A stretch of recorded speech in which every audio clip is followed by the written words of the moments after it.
It's safe to say there have been a lot of incredible games this generation. Since the PS4 and Xbox One launched in 2013, amazing games have been consistently pumped out, first party and third party alike. When you think about the best of the best, you probably think of the big ones, games like God of War, Red Dead Redemption 2, Fortnite, Spider-Man, and the like. But there are so many games that have come out during this generation that the gaming community and general public alike seem to have overlooked, and they need some recognition for being as good as they are. These games aren't necessarily the masterpieces that have gotten so much attention, but they're the ones that seem to get passed by, whether it was because other games came out or because people didn't care to give them a try. My name's Nooch, and this is the Friday 5. So here are 5 hugely overlooked games of this generation. Number 1, Oxenfree. Oxenfree is an adventure game that comes to us by way of Night School Studios, taking place on an island where a group of teenagers is supposed to have a party. I don't want to go into it too much because I don't want to spoil it, but needless to say, given that it is a teen drama set on a remote island, the party doesn't go as planned, and there are certain spooky events that happen around the island. Oxenfree makes the most of its 2.5D art style and makes dialogue choices feel interesting, even when they're just pushing the plot forward.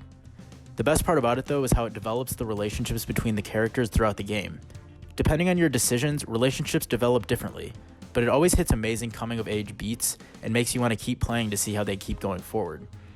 While this didn't get a huge amount of attention, Night School's next game, After Party, is getting more press before it launches, and I urge you to play Oxenfree first because it's so good. Number 2, Tacoma. Tacoma had the unenviable task of following up Gone Home, which is one of the best games ever made in its genre. While Tacoma does follow the same general format of Gone Home, it's much more ambitious in the breadth of its storytelling, bringing us into space and telling the story of a recently abandoned space station. The characters and writing are truly the best parts, though, since they are the ones that you'll be spending all your time with through the lens of augmented reality. While its story may not be as tight as Gone Home's, it is still truly compelling, making you start rushing to figure out who these people are and how they dealt with the problem at hand.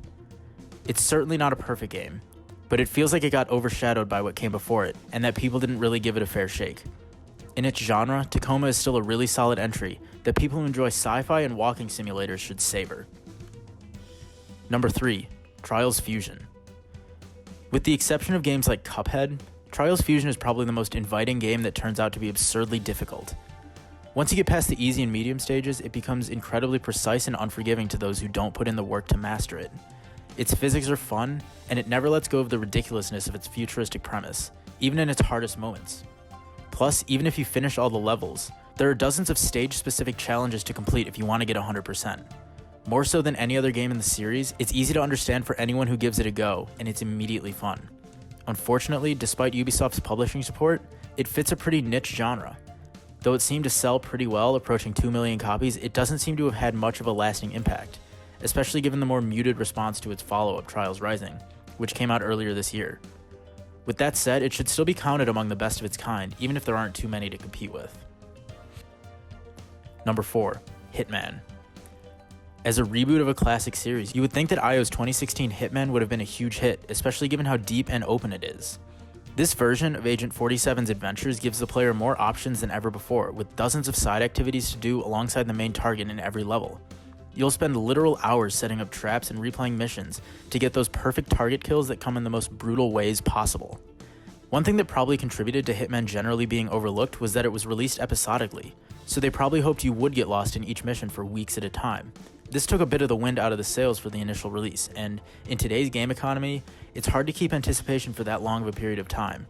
After going independent though, IO released Hitman 2 last year and it was amazing as ever. Reports said that sales are down, but if rumors are to be believed, we'll be getting Hitman 3 at some point. Number 5, Titanfall 2. After the flawed but successful Titanfall that set the world on fire with its reveal in 2013 and its innovative Titan and wall-running shooter gameplay, it seemed like a sequel would be a shoo-in bestseller.